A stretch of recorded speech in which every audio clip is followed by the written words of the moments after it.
بسم اللہ الرحمن الرحیم۔ اہل تشیع سے یہ سوال کیا جاتا ہے کہ مولا علی علیہ السلام کو وہ سرکار ختمی مرتبہ صلی اللہ علیہ وآلہ وسلم کے علاوہ باقی انبیاء سے افضل سمجھتے ہیں، اس کی وجہ کیا ہے؟ کہ کیسے ہو سکتا ہے کہ کوئی شخص کے جو نبی نہ ہو وہ انبیاء سے افضل ہو جائے؟ اس کے مختلف جوابات ہیں، ان میں سے دو مختصر سی باتیں۔ پہلا یہ کہ تفسیر ابن کثیر میں سورہ مبارکہ آل عمران آیت نمبر 61 مشہور آیت آیہ مباہلہ کے ذیل میں یہ روایت ہے کہ حضرت جابر ابن عبداللہ انصاری فرماتے ہیں کہ انفسنا و انفسکم، اس منزل پر حضور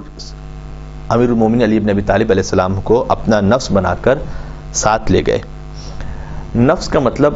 عربی زبان میں وہ خود، مائی سیلف، میں اردو میں بھی کہتے ہیں کہ میں بنفس نفیس وہاں موجود تھا۔ نفس کا مطلب یہ ہوتا ہے کہ انسان جو انسان سے بہت قریب ہو اس کو انسان اپنا نفس قرار دیتا ہے۔ سرکار ختمی مرتبت کا امیر المومنین کو نفس رسول بنا کر مباہلہ کے میدان میں لے جانا، یہ خود اس بات کی دلیل ہے کہ جو کچھ سرکار ختمی مرتبت کو حاصل تھا، علی مرتضیٰ ان کے اتنے قریب تھے کہ وہ نفس رسول کو بھی حاصل تھا، اور سوائے اس کے کہ جسے رسول خود استثناء کر دیں۔ رسول نے صرف ایک چیز کو استثناء کیا، فرمایا کہ یا علی انت منی بمنزلۃ ہارون من موسیٰ الا انہ لا نبی بعدی،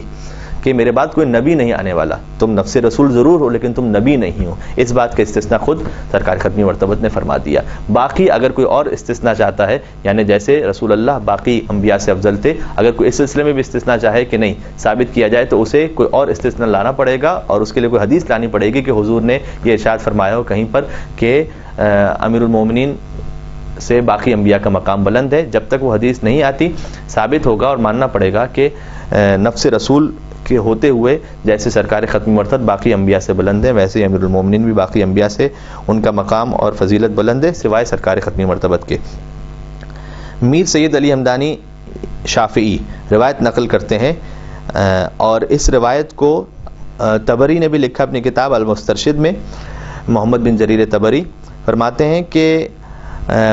حضور نے فرمایا من اراد ان ينظر آدم الى آدم فی علمہ والى نوح فی تقواہ والى ابراہیم فی حلمہ والى موسیٰ فی ہیبتہ والى عیسیٰ فی عبادتہ فلینظر الى علی ابن ابی طالب۔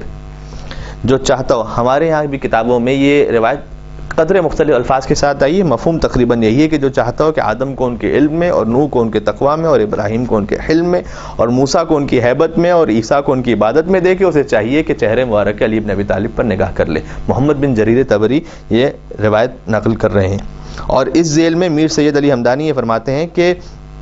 انبیاء کی 90 خصلتیں صرف علی ابن ابی طالب علیہ السلام میں پائی جاتی تھیں جو کسی اور میں نظر نہیں آتی۔ اس کا مطلب وہ صفات جو الگ الگ انبیاء کی تھیں وہ سب ملا کر ایک علی ابن ابی طالب علیہ السلام کو عطا کی گئیں۔ السلام علیکم ورحمۃ اللہ وبرکاتہ۔